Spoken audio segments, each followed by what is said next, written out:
ကျွန်တော်ရဲ့မိတ်ဆွေတငယ်ချင်းများညီကိုမောင်နှမများအားလုံးမင်္ဂလာပါဒီနေ့မှာတော့ကျွန်တော်မိတ်ဆွေတူတောင်းဆိုထားတဲ့ဒီ5volt ကနေ 3.7 volt ပြောင်းတဲ့နီလန်းလေးပါကဲဒါလေးကကျွန်တော် USB mail ပေါ့နော်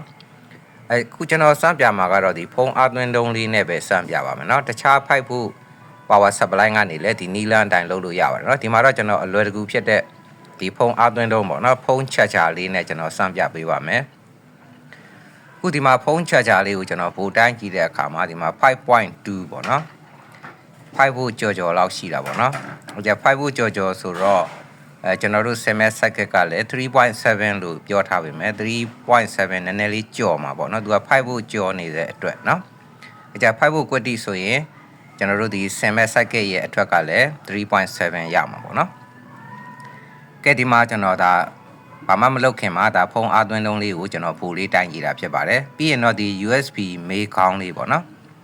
ဒါလေးကတော့ကျွန်တော်တို့ဒီဖုန်းအသွင်းကျိုးအပြက်ကနေပြီးတော့ဖြုတ်ယူထားပါပေါ့နော်ကျွန်တော်မိတ်ဆွေတငယ်ချင်းတွေလည်းဒီဖုန်းအသွင်းကျိုးအပြက်တွေပါလိရှိရင်ဒီခေါင်းလေးယူထားလို့ရတယ်နော်ကဲပြီးရင်တော့ဒါလေးက 1N4007 တိုင်အုပ်လေးပါနော်ဒါ USB အပေါင်းနဲ့တိုင်အုပ်ရဲ့အပေါင်းဘက်ပေါ့နော်တနည်းအားဖြင့်အဖြူရဲ့မပါတဲ့ဘက်ပေါ့နော်နောက်တစ်ခါလဲ 1N4007 ပဲအဲ့ကြဒိုင်အုပ်ကနှလုံးလိုမှာပေါ့ဗျာနော်အဲ့ဒိုင်အုပ်နှလုံးကိုကျွန်တော်တို့က series ဆက်မှာပေါ့နော်အဲ့ကြပထမတစ်လုံးကအနှုတ်နဲ့ဒုတိယဒိုင်အုပ်ရဲ့အပေါင်းနဲ့ပေါ့နော် series လေးဆက်လိုက်တာဖြစ်ပါတယ်ဒါက USB ခေါင်းရဲ့ကျွန်တော်တို့အပေါင်းဘက်ကိုเนาะဒိုင်အုပ်လေးနှလုံး series ဆက်ပြီးတော့ထည့်လိုက်တာပါပြီးရင်အခုဒီမှာဒီဒိုင်အုပ်လေးကိုကျွန်တော်6တောက်လေးဒီဘက်ကွေးလိုက်မယ်ကွေးပြီးတော့ဟို USB ရဲ့အနှုတ်ဘက်နဲ့ကျွန်တော်တို့ဂျားထဲမှာ resistor လေးတစ်လုံးခံပါမယ်resistor ရဲ့တန်ဖိုးကတော့ကျွန်တော်တို့220 ohm ပေါ့နော်220 ohm ကာလာကုတ်နဲ့ပြောရင်တော့ကျွန်တော်တို့ဟိုပါနီနီညိုဖြစ်မှာပေါ့နော်နီနီညိုဖြစ်မှာဖြစ်ပါတယ်ကဲဒါကတော့ USB ရဲ့အနှုတ်နဲ့เนาะအခုဒီမှာ220 ohm resistor လေးဆက်လိုက်ပါတယ်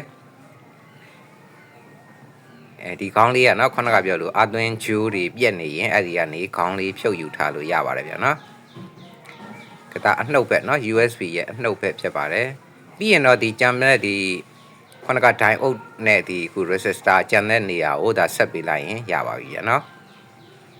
အဲ့ဆိုရင်ဒါကကျွန်တော်တို့ဖုန်းအသွင်းတုံးက5 volt ထွက်နေတဲ့ဟာကို5 volt မသုံးညင်မဲ့နဲ့ 3.7 volt သုံးညင်လို့ရှိရင်ဒီနီလန်းလေးကအဆင်ပြေပါတယ်ခုကျွန်တော်ဒါဘိုးလေးပြန်ပြီးတော့စမ်းကြည့်မယ်เนาะအထွက်ဘက်မှာအထွက်ဘက်ကကျွန်တော်တို့ယူမဲ့ဟာကတော့USB အနှုတ်ဘက်နဲ့ဒိုင်အုပ်ရဲ့အဖျားပေါ့နော်တနည်းအားဖြင့်လွယ်အောင်ပြောရင်တော့ဒီ resistor ကိုခွပြီးတော့ယူလိုက်တာပေါ့နော် resistor ဟိုဘက်ထိပ်ဒီဘက်ထိပ်တိုင်းလိုက်ရင်ဒီမှာ 3.8 volt ပေါ့နော်အဲကြကျွန်တော်တို့ဖုန်းအသွင်းတုံးက5 volt ကျော်တဲ့အတွက်ဒီမှာလည်း 3.8 ဖြစ်တာပေါ့နော်5 volt ကွက်တိဆိုရင်ဒီအထွက်မှာလည်း 3.7 volt လောက်ရမှာပေါ့နော်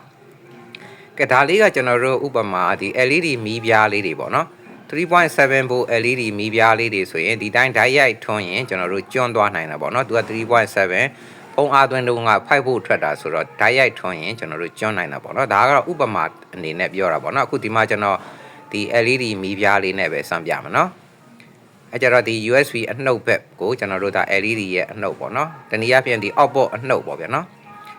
နောက်တစ်ခါကျန်တဲ့ဒီ resistor ရဲ့တစ်ဖက်တနည်းအားဖြင့်ဒီဒိုင်အုပ်လေးနဲ့စုံတဲ့နေရာပေါ့နော်အဲ့ဒါကတော့ output plus ပေါ့နော်အထွက်အပေါင်းငုတ်ကလေးဖြစ်ပါတယ်ဒီနေရာလေးနော်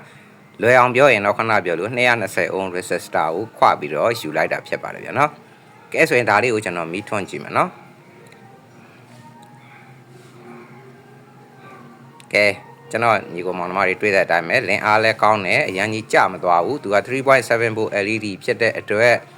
ဖုန်းအားသွင်းတုံးနဲ့ဓာတ်ရိုက်ချိတ်လိုက်ရင်လင်းအားတော့အရင်ကောင်းမယ်ဒါပေမဲ့ခဏလေးနဲ့ကျွန့်သွားမှာပေါ့နော်အဲ့လိုမကျွန်းအောင်တခြားပေါ့နော်ဒီ 3.7 လိုအပ်လို့ရှိရင်လည်းဒီ cycle လေးအသုံးပြုလို့ရပါတယ်ဗျာနော်ဒါ5 volt ကနေ 3.7 volt ကို short ချပေးတဲ့ဒါအလွယ်ကူဆုံးပေါ့နော်အလွယ်ကူဆုံးဒါ cycle လေးဖြစ်ပါတယ်ဗျာနော်ကဲတောင်းဆိုထားတယ်ကျွန်တော်မိတ်ဆွေလည်းနော်ကျေနပ်သဘောကြမယ်လို့ကျွန်တော်မျှော်လင့်ပါတယ်ဗျာနော်တခြားသိလို့တဲ့အကြောင်းအရာတွေရှိရင်လည်း comment ကနေ